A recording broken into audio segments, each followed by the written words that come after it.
Gas station का business अगर आप करना चाह रहे हैं टोरंटो सराउंडिंग्स में या कनाडा में, और आपको इंफॉर्मेशन चाहिए, आपको ये नहीं पता कि गैस स्टेशन का बिजनेस की क्या कॉस्ट है, हमें कितनी इन्वेस्टमेंट चाहिए, टाइम फ्रेम कितना लगता है। स्पेशली अगर आप इस वक्त पाकिस्तान से, मिडल ईस्ट से, इंडिया से या कहीं और से मूव होना चाह रहे हैं, कनाडा बिजनेस अपॉर्चुनिटी एक्सप्लोर कर रहे हैं, तो आज की वीडियो जो है वो बहुत ही इम्पोर्टेंट है। हमारे साथ हैं जी अनीस अहमद खान। सही लिया आपका नाम मैंने? जी जी। तो अनीस अहमद भाई हमारे साथ विनीपेग से हैं, इनको हम वेलकम करेंगे अपनी वीडियो में। माशाल्लाह काफ़ी एक्सपीरियंस है गैस स्टेशन के बिजनेस में, काफ़ी लंबे अरसे से ये कनाडा के अंदर डिफरेंट ब्रांड्स गैस स्टेशन के रन कर रहे हैं और अपने बनाते भी हैं, कंसल्टेशन सर्विसेज भी प्रोवाइड करते हैं। तो आज की वीडियो बहुत ही इंपॉर्टेंट है। If you are thinking to move to Canada, या आप कनाडा के अंदर हैं और गैस स्टेशन का बिजनेस शुरू करना चाह रहे हैं। अस्सलामुअलैकुम, आपका दोस्त यासिर खान। मैं उम्मीद करता हूं कि आप सब खैरियत से होंगे। जैसा कि आप जानते हैं, मैं टोरंटो और सराउंडिंग्स में फुल टाइम रियल स्टेट में हूं, with many many many years experience in Toronto and surroundings real estate market. Specially अगर आप कमर्शियल कुछ चीज ढूंढ रहे हैं तो you call me, you message me any time. Anas भाई, फर्स्ट ऑफ ऑल अस्सलाम वालेकुम, कैसे हैं आप? ठीक ठाक हैं? Thank you very much Asif भाई। बहुत बहुत शुक्रिया आपने मुझे इनवाइट किया आपके प्रोग्राम में। Thank you once again. बहुत ही इंपॉर्टेंट डिस्कशन, जिस तरह मैंने मेंशन किया कि आप माशाल्लाह गैस स्टेशन के बिजनेस में इन्वॉल्व हैं तकरीबन 20-22 साल से कनाडा के अंदर। तो थोड़ा सा हमारी ऑडियंस को बताएं, कोई गैस स्टेशन के बिजनेस में आना चाहता है, कितनी उसको मिनिमम इन्वेस्टमेंट की रिक्वायरमेंट है, क्या ऑप्शंस हो सकते हैं, क्या उसकी वीज़े की पॉसिबिलिटीज हो सकती हैं, स्पेशली अगर कोई बंदा बाहर से आना चाहता है, यहाँ इन्वेस्ट करना चाहता है। तो थोड़ा सा प्लीज़ एक तो अपना इंट्रोडक्शन दें कि आप कब से हैं कनाडा में, गैस स्टेशन के बिजनेसेस में कब से हैं, तो वी गो फ्रॉम देयर। जी आसिफ भाई, थैंक यू वेरी मच आपके इंट्रोडक्शन का। तो मैं 2000 में कनाडा आया था और मैं डायरेक्ट विनीपेग ही आया था। तो 2000 से मैं अल्हम्दुलिल्लाह 2024 हो गए, तो मैं विनीपेग में ही हूँ। अल्हम्दुलिल्लाह 2000 से लेके 2003 तक तो मैंने मुख्तलिफ किस्म की जॉबें करी, अपने आप को एक्सप्लोर किया। I try to go back to the school और try back to the continue my education. I figure out, I think, let's start some business. So during this time period, I was working odd jobs, working in the gas stations, working with different companies. So I have earned some experience, some knowledge regarding about the petroleum business, right? तो 2004 में अल्हम्दुलिल्लाह break through मिला मुझे। एक छोटा सा town है अनोला, यहाँ से कोई 20 मिनट्स फ्रॉम विनिपेग। तो वहाँ पे मैंने पहला गैस स्टेशन खरीदा अल्हम्दुलिल्लाह 2004 में। सो वहाँ से मेरी स्टार्ट में आप कहें कि मेरी बिगिनिंग ऑफ माय जर्नी। उसके बाद तो अल्हम्दुलिल्लाह आज 2024 है, तो I am operating now 12 gas station with my real estates, everything I own, everything. And I built few station for myself with the help of Shell Canada and Imperial Oil of Canada. तो इसमें ये है कि अब आपने मुझसे question किया कि क्या कॉस्ट होती है, किस तरह होता है, क्या होता है। It's all your relations with the company. It's all your product knowledge and real estate knowledge regarding about the, आपने किधर, gas station is very good business, but same time very sensitive business. And it's a huge dollar involved. If you put on the wrong location, you're not going to get your return very fast, right? Either you get return very fast, still it take a long journey to return your money. तो आज जो आज की market में अगर आप कोई gas station build करना चाहते हैं, आपको पता है कि कॉस्ट बहुत बढ़ गई है। टू अगर आप लैंड लेते हैं, आपको मिनिमम, अगर आपको 1.5 एकड़ लेते हैं आप, सो इज $1 million एकड़ की लॉट है आजकल। डिपेंड करता है लोकेशन के ऊपर, sometime I be more than 1 million एकड़। सो डिपेंड करता है कि लोकेशन, डिपेंड करता है कि सिटी। कनाडा के अंदर सिटी टू सिटी वेरिएबल करती है लैंड। अगर आप वैंकूवर में लेते हैं तो ये लैंड आपको मिलेगी 4 मिलियन में पर एकड़। अगर आप टोरंटो में लेते हैं तो आपको ये एकड़ मिलेगी। बट बीइंग ए बिजनेसमैन, आपको ये देखना है कि आपकी इन्वेस्टमेंट क्या है, आपका रेवेन्यू क्या है, what are you going to earn end of the day. This is very important as a business. अगर आपको रहना है that's a different story, but आपको अगर बिजनेस करना है is a different story, right? तो आज के दौर में अगर आप एवरेज गैस स्टेशन लेते हैं किसी भी मेजर सिटी में, तो आप $3 से $4 मिलियन का बजट लेके चलें। और अगर आप देखते हैं कि बैंक की क्या उसमें कंट्रीब्यूशन होगी, तो since all the electrical car environment, all the issues exist now, people always talking about the electrical car is coming and gas business going down, this and that. So due to this, all the reason, bank financing only 65% nowadays. So next 35% is your income. You have to bring in. अच्छा, ये तो वो हो गई cost जो आपने bank को देना है 35%। अब आपकी इसमें किसी भी प्रोजेक्ट में स्टार्ट करने में या किसी भी प्रोजेक्ट को खरीदने में या एक्विजिशन करने में गैस स्टेशन को कॉस्ट इन्वॉल्व हो जाती है। वो कहते हैं due diligence cost, which is you need requirement by the bank, environment, appraisals, and the lawyer cost।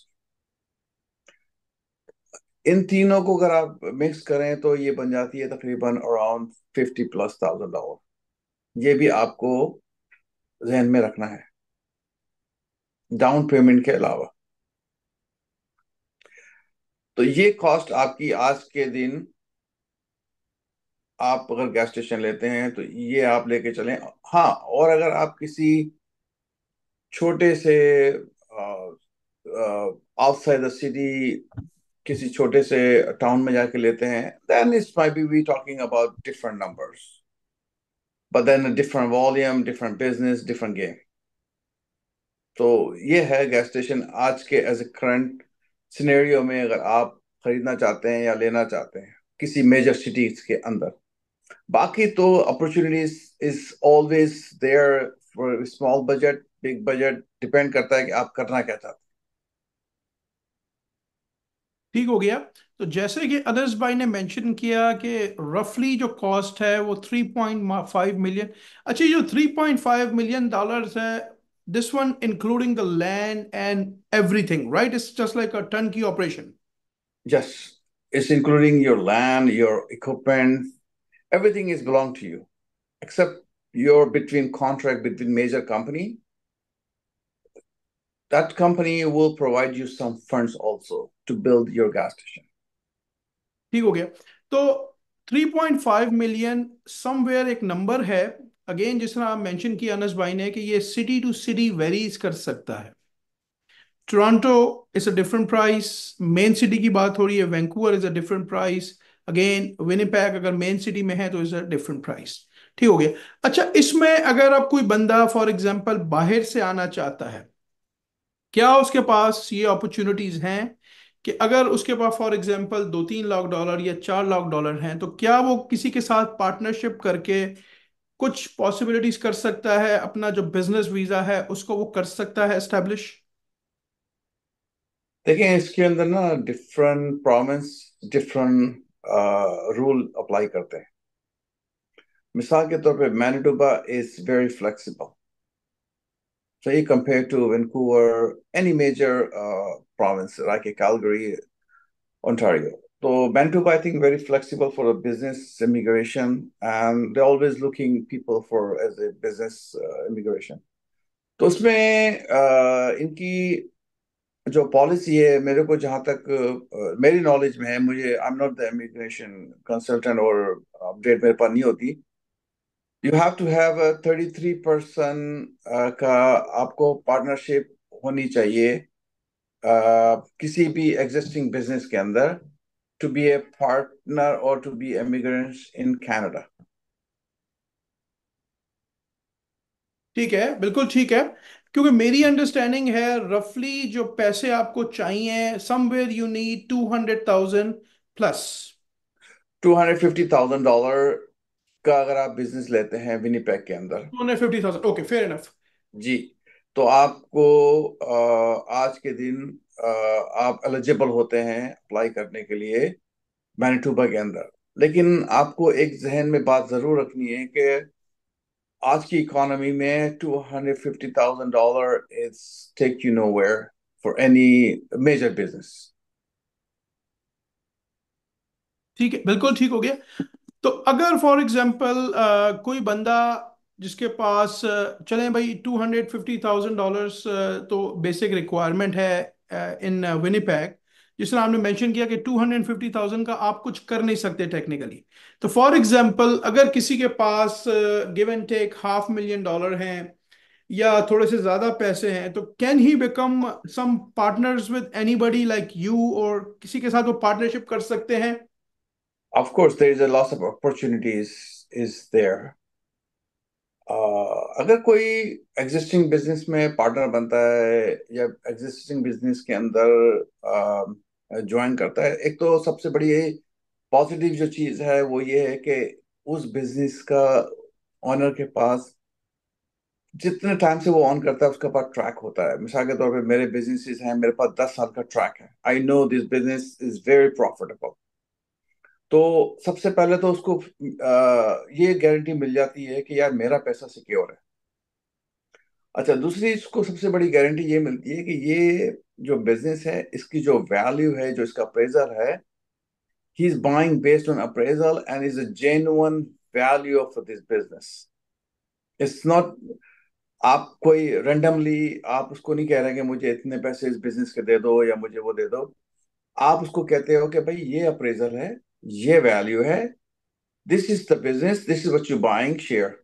अच्छा, आपको एक बड़ी मैं अच्छी बात बताता हूँ कि अगर मिसाल के तौर पे बजाते मैं अगर किसी को अपने साथ बिजनेस में लेकर आता हूँ, उसको एक तो बहुत बड़ा एक्सपोजर ये मिलेगा कि वो मेरे जैसे बंदे के साथ कनेक्ट होगा जिसका मार्केट में ऑलरेडी बहुत अच्छा असर रसूख है। I know all the major petroleum companies.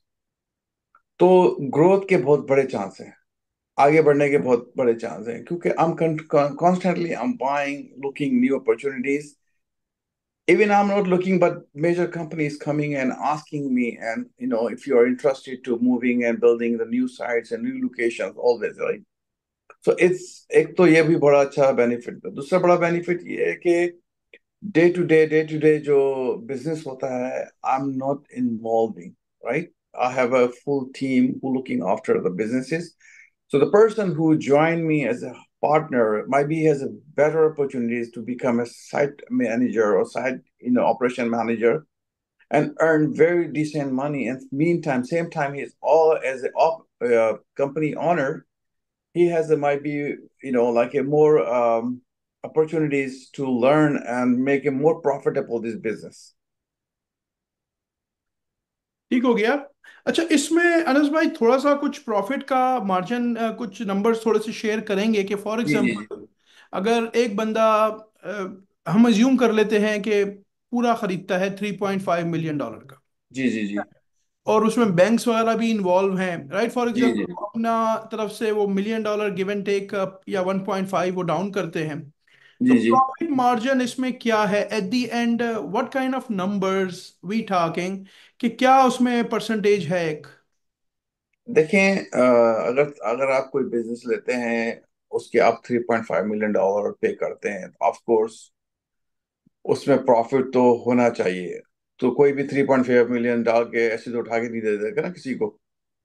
तो नॉर्मली क्या होता है कि जब हम किसी भी बिजनेस को देखते हैं या लेते हैं, तो हम उसके नंबर को कई दफा रिव्यू करते हैं कि आया जो ये नंबर मुझे दे रहा है ये सही दे रहा है, आया कि इसमें जो नंबर हैं ये प्रॉफिटेबल हैं कि नहीं है। फिर उसको हम काउंटर करवाते हैं जिस कंपनी का वो गैस स्टेशन होता है। मिसाल के तौर पे आपने शेल कोई एग्जिस्टिंग गैस स्टेशन खरीदा आपने शेल से, और मुझे ऑनर कह रहा है कि भाई इसकी वॉल्यूम है 5 मिलियन आज के दिन में, सही है, और $2 मिलियन स्टोर की सेल है, तो डॉलर अमाउंट हो गया $10 मिलियन, क्योंकि आज के दौर में तकरीबन $50 का फ्यूल होता है, तो उसको आप डॉलर अमाउंट में कन्वर्ट करें इस नंबर को, तो इस 10 मिलियन, अंडर 10 मिलियन की रेंज में आप आ जाते हैं। तो 10 मिलियन की जब रेंज में आप आ जाते हैं, तो आपका तकरीबन रेवेन्यू, ग्रोस रेवेन्यू आ जाता है इसके ऊपर कोई 14 से 15%। 14 से 15% अगर आपका 10 मिलियन पे ग्रोस रेवेन्यू आ जाता है, तो means that's decent number now, right. उसके बाद आप किस तरह अपनी कॉस्ट कंट्रोल करते हैं, किस तरह उसको मैनेज करते हैं, किस तरह उसकी जो कॉस्ट को स्प्लिट करते हैं, then is up to you. End of the day आपको 8 से 9% नेट आपके पास आना चाहिए। This is the formula I am using all this year. ठीक हो गया। तो 8 और 9% रफली is not bad, like this is a very decent number, जी, राइट? ड्यूरिंग कोविड जो है वो थोड़ा सा कम हो गया था, और आपको पता ही है ड्यूरिंग 2-3 साल जो है आने वाले, जो लास्ट ईयर थे वो थोड़े से टफ रहे हर बिजनेस के लिए, राइट। लेकिन ये है कि नाउ इज रिकवरिंग, बट अभी भी जो 2018 के नंबर थे वो रिकवर होके अभी तक नहीं आया, but we are very close. ठीक है। अच्छा, यहाँ पे अब एक सवाल ये रेज होता है, डेफिनेटली जो इन्वेस्टर्स हैं वो उनके जहन में ये कंसर्न चल रहा होगा, जिस तरह आपने मेंशन किया शुरू में कि EV is coming, electric cars are coming, और आहिस्ता आहिस्ता जो गैस की वो है वो चीज़ें नीचे जा रही हैं, जिस तरह फाइनेंसिंग का आपने मेंशन किया। तो व्हाट डू यू थिंक आने वाले जो नेक्स्ट 5-10 ईयर्स हैं, अगर कोई बंदा इस वक्त इन्वेस्टमेंट करता है तो still it's worth it for next 5-10-15 years? देखें, जो भी नॉर्थ अमेरिका की कंट्रीज हैं, स्पेशली कनाडा और America, is the petroleum base economy. ना तो हमारे पास इतनी हाइड्रो है, ना हमारा इंफ्रास्ट्रक्चर है इतना बड़ा कि हम हर गाड़ी को कन्वर्ट कर दें इलेक्ट्रिकल के ऊपर।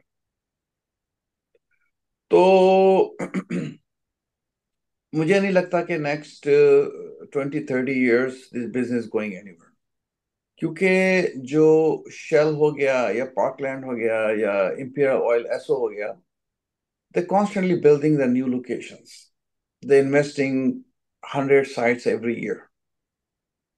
तो अगर वो कर रहे हैं, वो इन्वेस्टमेंट कर रहे हैं, तो इसका मतलब है they know business going nowhere. तो उसी की बेस पे हमारा भी कॉन्फिडेंस बूस्ट होता है कि I think we gonna be survive next 15-20 years without, even after 20 years, if you have a good location, people have to buy coffee, people have to buy drinks, people have to buy, constantly use the washroom, people need to buy, charge their electrical car. मेरे पास already Tesla का charging station है, existing करता है, तो I am normally, people staying 30 minutes, they're paying around, uh, they're paying around 30 to $40 to fully charge their car, right? So if they're paying 30 to $40 fully charged, and it costs, your profitability is still there for around 10%, 8%. So I don't think so. Even electrical charge, all सब कुछ change होने के बावजूद, you going nowhere. You still existing your business. ठीक हो गया। तो चलें जी, अनस भाई ने माशाल्लाह बहुत अच्छी इंफॉर्मेशन शेयर की। और कोई भी अगर आपको इंफॉर्मेशन चाहिए कनाडा में गैस स्टेशन में, अगर आप इन्वेस्ट करना चाहते हैं, आप एज अ पार्टनर आना चाहते हैं। अच्छा अनस भाई, इसमें पार्टनरशिप में ये बताएं कि कोई बंदा अगर वो आता है एज अ पार्टनरशिप में, तो उसके पास एज अ साइलेंट पार्टनर के ऑप्शन है या वो फिजिकली काम करेगा? दोनों ऑप्शंस हैं।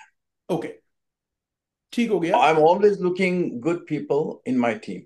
Okay. They want to be an investor, they can be investor. They want to be involved fully in operation, they're most welcome. ठीक है। तो अनस भाई ने बहुत अच्छी यहाँ पे बातें शेयर की, जिस तरह गैस स्टेशन की जो प्राइस है उसकी अप्रेजल की रिपोर्ट्स आती हैं, राइट, जिससे आप एक आइडिया लगाते हैं कि इस पर्टिकुलर गैस स्टेशन की जो प्राइस है, बेस्ड ऑन उसकी कन्वीनियंस स्टोर, बेस्ड ऑन उसकी गैस, उसमें डीजल है नहीं है, इन सारी चीज़ों को कैलकुलेट करके एक अप्रेजल रिपोर्ट प्रोड्यूस की जाती है, जो कि कंपनीज होती हैं करती हैं, और वो जेन्युइन होती है। तो अगेन, अगर आप कनाडा में इस वक्त इन्वेस्टमेंट करने का सोच रहे हैं या गैस स्टेशन की अपॉर्चुनिटीज को एक्सप्लोर करना चाह रहे हैं, तो आप मुझे कॉल करें, मेरा नंबर स्क्रीन पे आ रहा है। मैं अनस भाई के साथ इंशाल्लाह दोबारा हम लोग जूम पे कनेक्ट होंगे। कोई भी सीरियस इंक्वायरीज आती है गाइस, ये इंक्वायरी ये हर आदमी के लिए नहीं है, क्योंकि यहाँ पे वी टॉकिंग मनी, और we talking some serious numbers, ठीक है। 300, 400, 500,000, maybe $1 million, maybe more. तो अगर आपके पास पैसे हैं, आप कनाडा आना चाह रहे हैं या कनाडा के अंदर मौजूद हैं, और आप गैस स्टेशन की अपॉर्चुनिटीज को ढूंढ रहे हैं, एक्सप्लोर कर रहे हैं, और आपको कोई रिलायबल सोर्स नहीं मिल रही, तो हमारे साथ अनस भाई का एक्सपीरियंस है माशाल्लाह 20 साल का गैस स्टेशन का, जो कि काफ़ी अच्छा और डिसेंट एक्सपीरियंस है। और माशाल्लाह he is very nice and very humble person. और कोई भी इंफॉर्मेशन आपको चाहिए हो, आप मुझे मैसेज कर सकते हैं, आप मुझे कॉल कर सकते हैं। अनस भाई, once again thank you very much. आपने हमें टाइम दिया, बहुत अच्छी इंफॉर्मेशन आपने शेयर की। इंशाल्लाह टाइम टू टाइम हम आपको तकलीफ देते रहेंगे। किसी का कोई क्वेश्चन होगा या कोई सॉलिड इंक्वायरी होगी तो डेफिनेटली हम आपको तकलीफ देंगे। Thank you very much Yasir भाई, थैंक्स फॉर योर टाइम। अ, अगर अभी तक आपने इस चैनल को लाइक या सब्सक्राइब नहीं किया, आने वाले दिनों में इसी तरह बहुत अच्छी अपॉर्चुनिटीज बिजनेस की आने वाली हैं। तो प्लीज़ इस चैनल को लाइक करें, सब्सक्राइब करें, शेयर करें, इससे मुझे मोटिवेशन मिलेगी। हंसते रहें, मुस्कुराते रहें, खुशियां बांटते रहें। इंशाल्लाह ज़िंदगी ने साथ दिया तो बहुत जल्द आपसे दोबारा मुलाकात रहेगी। अनस भाई, once again thank you very much sir. Allah हाफिज and all the Allah, very best. Thank you.